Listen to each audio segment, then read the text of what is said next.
Today, we're delighted to be speaking with Dr. David Smith. Dr. Smith is director of the Kuyers Institute for Christian Teaching and Learning and professor of education at Calvin University in Grand Rapids, Michigan. He's also co-author of the study that we'll be reviewing today, Digital Life Together, The Challenge of Technology for Christian Schools, available in 2020. Dr. Smith, thank you so much for joining us. You're very welcome. Thanks for having me. Dr. Smith, if we can jump straight in, Digital Life Together is a treasure trove of information and counsel on the application of technology specifically to Christian schools. Who do you intend as your primary reader for this informative study? We thought of the readership as a series of concentric circles. So the inner circle, if you like, the primary readership is anyone who is involved in teaching people in educational contexts in connection with technology. So that would be school administrators, teachers, curriculum planners, anyone who's trying to deliver education using digital devices. Now, we also worked pretty hard to make even though it's a very research-based book, we tried hard to make it accessible. We tried to write the chapters so that you could read one in 20 minutes and have something to go away and think about. And so we're actually hoping also that a wider range of people who've got an interest in how technology is shaping schools and how it's shaping the future of Christian education might also be able to access the book and find things that are relevant to them. Outstanding. And Dr. Smith, this book is the outcome of a 3-year research study, a very robust research study. Would you be willing to describe for us the process of how you brought this study together? It's what's called a mixed methods research study, and this is really based in the idea that any one research method that you choose to try to study what's happening in a real situation is only going to tell you certain kinds of things, that the method itself constrains what you can find out. So if you use a survey, you get big numbers and you find out people's opinions, but it's not going to tell you whether what people are saying in the survey is what's really happening in the classroom. If you go and observe a classroom, you get a much richer sense of what's going on, but you only see one classroom. You don't know whether this is happening in 100 other classrooms. So each method you could use to gather data places limitations on the kinds of things you could figure out. And what mixed methods research tries to do is to get around that a little bit by using multiple methods simultaneously, and then looking for findings that show up across different methods to try to increase our confidence that we're really seeing something, right? If you start to see a result showing up when you look different ways, then maybe it's a real thing and not just an artifact of how you went about the research. So we used a number of different angles into this. So we used direct classroom observations. We made, I think it was 74 randomized classroom observations where we didn't tell the teacher until the morning of that they were going to be observed, so they couldn't pull out their best class. We chose 74 different teachers across a year and just showed up on random days and observed the class, recorded the class, coded all the different behaviors that we saw, and analyzed what we observed in 75 different classrooms. We also ran focus groups. We ran, I think, 36 different focus groups with groups of teachers, administrators, parents, and students. And that lets us have a much more detailed conversation about what people think they're doing, because when you watch a classroom, you can't always tell what people were intending. You can only see what's in front of your eyes. So the focus groups gave people a chance to speak at greater length about what it was they were trying to achieve in their educational work, and those were quite rich conversations. We also did multiple surveys of all of the human beings connected to the school system that we were studying. So again, we surveyed parents, administrators, teachers, students. That gives us a bigger statistical sweep of results that lets us check whether certain opinions, so a very articulate opinion might come up in a focus group, but it might be just that person who thinks that. So the surveys give us a chance to see whether that might actually be shared across a wide cross-section of the school community, or whether it's just a person with a bee in their bonnet. We also studied school artifacts. So during the course of the study, I had about 28,000 school documents on my hard drive of every conceivable kind. They gave me 7 DVDs full of the hard drives of multiple school computers. And so that gave us access to things like PowerPoints that have been used for training days, or letters that have been sent to parents, or school magazine articles, things that actually let us see across a 10-year period how the school had been talking to each other about technology. And so let us build up a historical picture, and also let us kind of see what people wanted to present to each other when they talked about it. And then finally, we did half a dozen case studies of individual teachers, because again, the problem with an individual classroom observation is you only see what happens in an hour, and maybe that was a weird hour, right? You need some way of seeing what unfolds over time. So we chose 6 teachers who were identified by their peers as being particularly good at teaching with technology and particularly thoughtful at integrating faith with technology. And we went and watched them for a longer period of time and did interviews with them and with their students and so on to try to get more of a time-lapse kind of picture of what was happening in classrooms. So if you take those 5 sources and put them all together, then the theory is that if you start seeing some of the same patterns coming out of more than one of these sources, you can maybe be confident that you're really seeing something and not just making stuff up. This is a remarkable study. Thank you so much for helping us understand the foundations of this very robust study. Dr. Smith, schools have certainly made progress in the last decade or so concerning their application of technology in the classroom and in their administration. And yet, educational communities are very often homes to people who are quite suspicious about the use of technology. In educational communities, we still have the opinion voiced here and there that somehow technology is perhaps even antithetical to the learning process. How do you coach educational communities move forward with a unified vision of what technology is supposed to do in the context of a school? Well, I think the first thing to do is to step back a little bit and think about what we mean by technology. So, a technology is a system or an artifact that we've created to extend our capacities in some way. So a pencil is a technology, a sheet of paper is a technology, a printed book is a technology. The chair that you're sitting on is a technology, the clothes that you're wearing are a technology. So for a start, we can't have this conversation that says, should education use technology or not? Education uses 1,000 technologies every day. So it's not very meaningful to try to pit education over against technology. Now, it is a meaningful question to look at specific technologies and say, is this a helpful technology to use in the classroom? So if we want to look specifically at using Tetris games to practice math skills, right, is that a good thing? That's a legitimate thing to argue about. Now, what that implies is we've got to look at specific technologies and ask things like what kinds of behaviors do they tend to reinforce? What kinds of tendencies are built into them? What kind of usage patterns? And is it possible for us to build different practices around this technology that shift those usage patterns? So this is the other thing about technologies, is technologies don't just do things to us. We build up practices around technologies that affect how they shape us. So television as a technology comes into people's homes. Some people put a television in every bedroom. Some people have one television in the family room and restrict the times in which they watch it. Well, it's the same device in both homes, but it's probably having a different impact on family life and on people's formation. So there's also this question of what kind of practices we build around the technology. So a really simple example out of our study, we did see one of the things you would expect is that when students were working with laptops a lot of the time, we saw a lot of distraction behavior. And it's not hard to see this happening in classrooms. You know, what one student sort of goes off task and starts up a video game or starts up Facebook or something, and pretty soon the student next to them is looking over their shoulder, and soon you get this ripple effect. Students were very good at task switching when the teacher walked by and getting back from the social media to what looked like the lesson. So we saw a lot of distraction behavior. But one very simple solution that some teachers had found to this was to push back against our ingrained assumption, because this is the way devices are built and marketed, that devices should be one per person. So if you take 3 students and put them around a laptop and give them a research project to do, one of them can't go play video games. Because there are shared tasks and they're working on the research together and so on. So we found that eliminated a great deal of the distraction behaviors. So instead of having this, trying to have this sort of principial question, like, are we for or against technology? Like, you know, unless you're living in the rainforest somewhere, and in fact, even then, right, because we can push this all the way down, you're not against technology. You might be right to be suspicious of certain technologies and the behaviors they tend to foster. And the question then becomes, can we build constructive practices around that technology to move it in a helpful direction? Or are we better staying away and sticking with the practices we've got?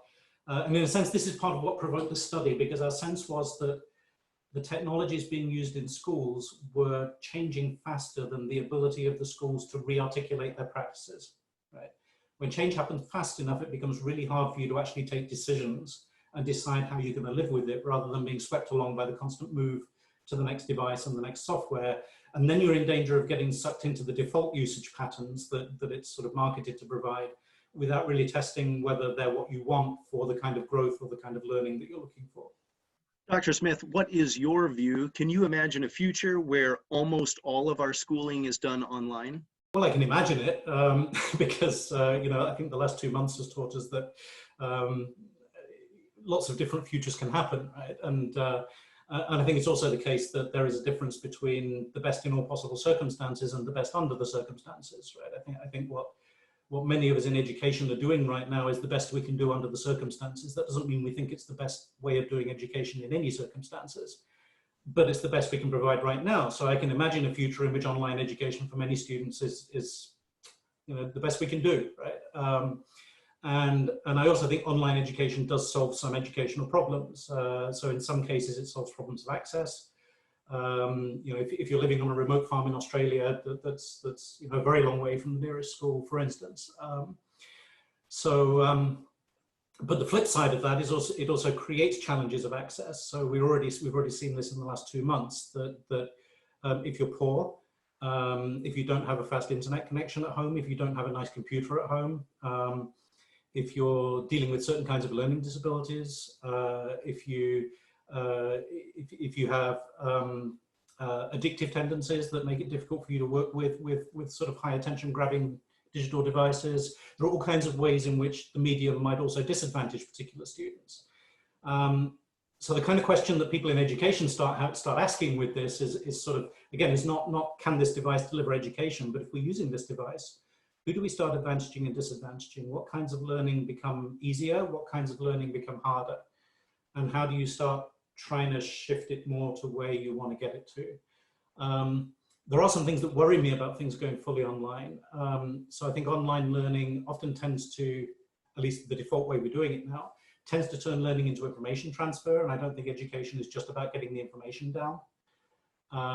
It often tends to encourage us to break information up into bite-sized bits.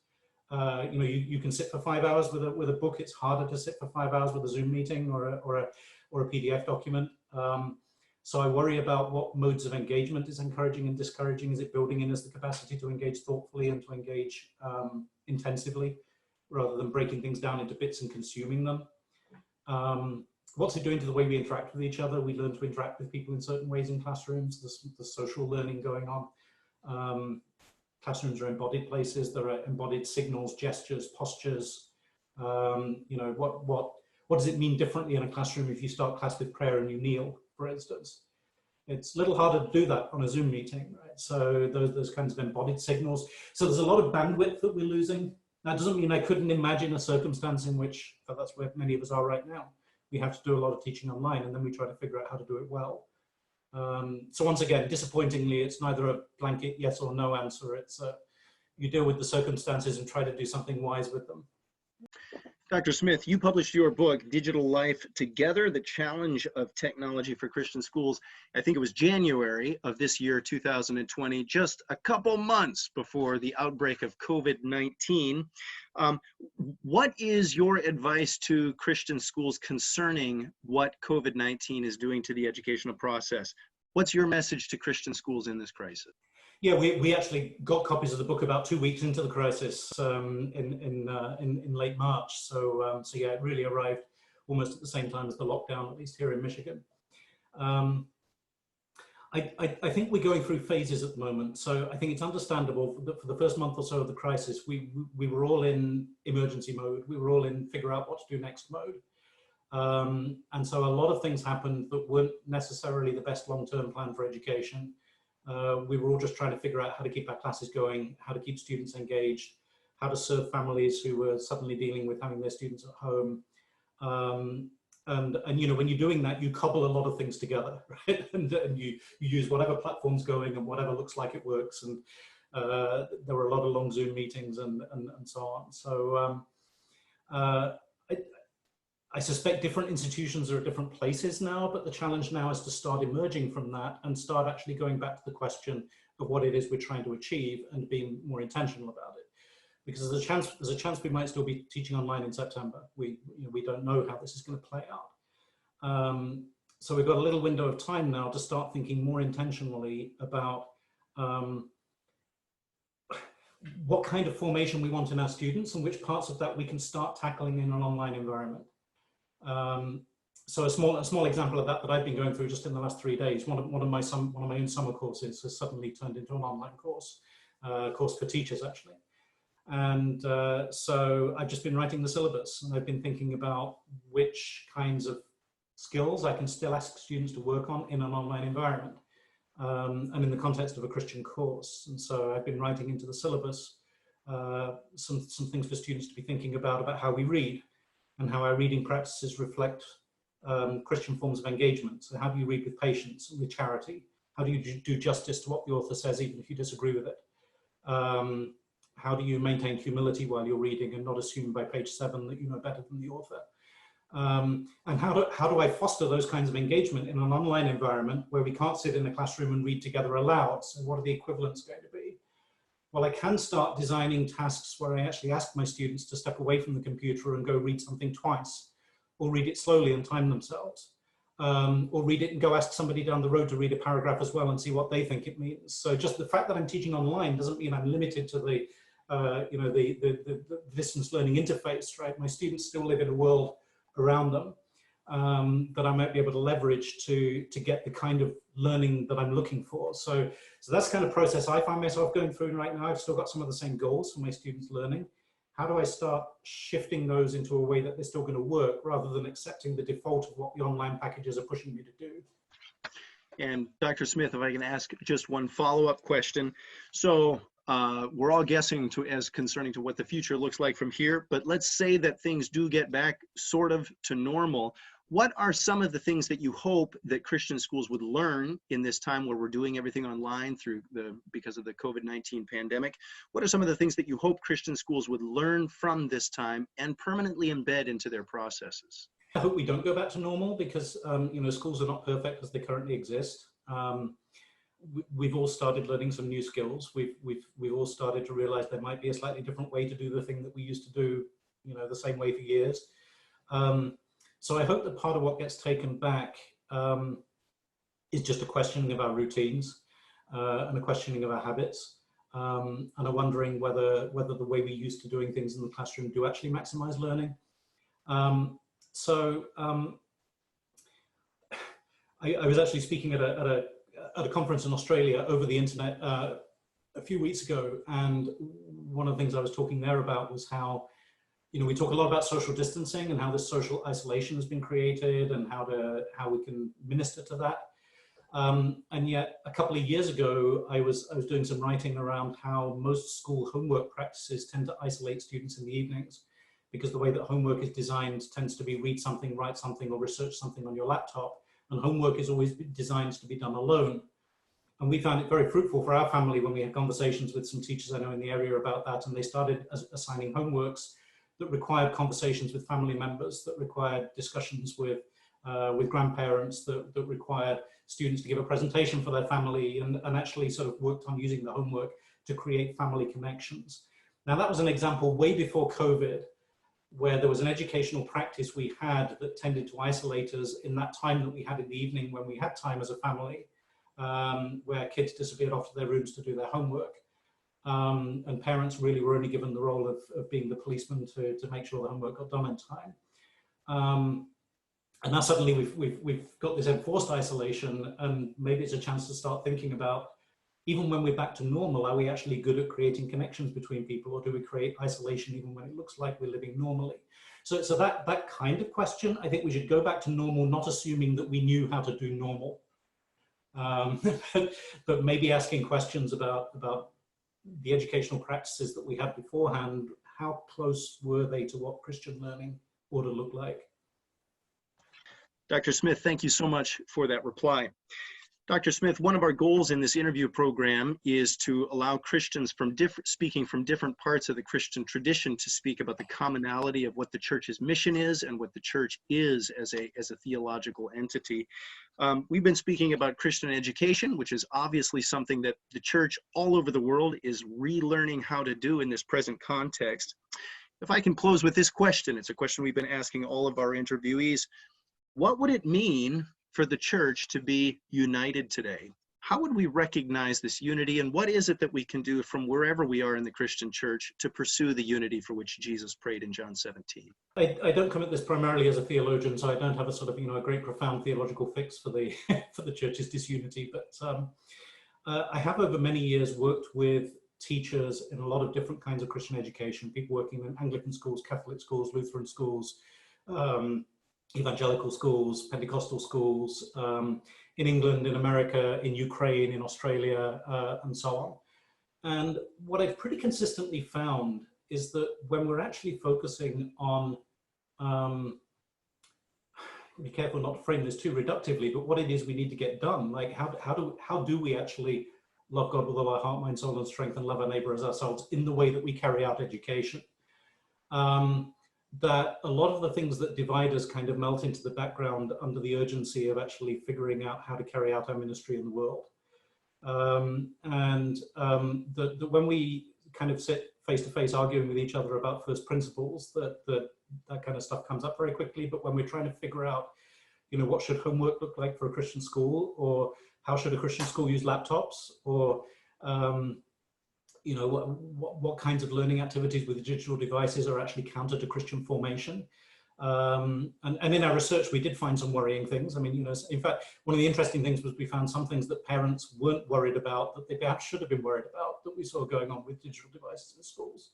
So how do we have rich enough conversations to actually dig behind our fear-based responses, our knee-jerk go-to issues, and instead of fighting about those, to actually focus on what's really going on, how do we make it better, how do we provide something that might be called Christian education. I've pretty consistently found that once we start working at a detailed, concrete level on that a lot of the differences don't seem quite as urgent in the moment of trying to move things forward. And so I actually find myself not having to worry too much about the unity question when I'm working with groups of teachers. It usually seems to work. We find we've got a lot in common. It's been our delight today to be speaking with Dr. David Smith, Professor of Education at Calvin University and author of the text that we've been discussing today, Digital Life Together, the Challenge of Technology for Christian Schools. Dr. Smith, thank you so much for joining us today. You're very welcome. Thank you for having me along.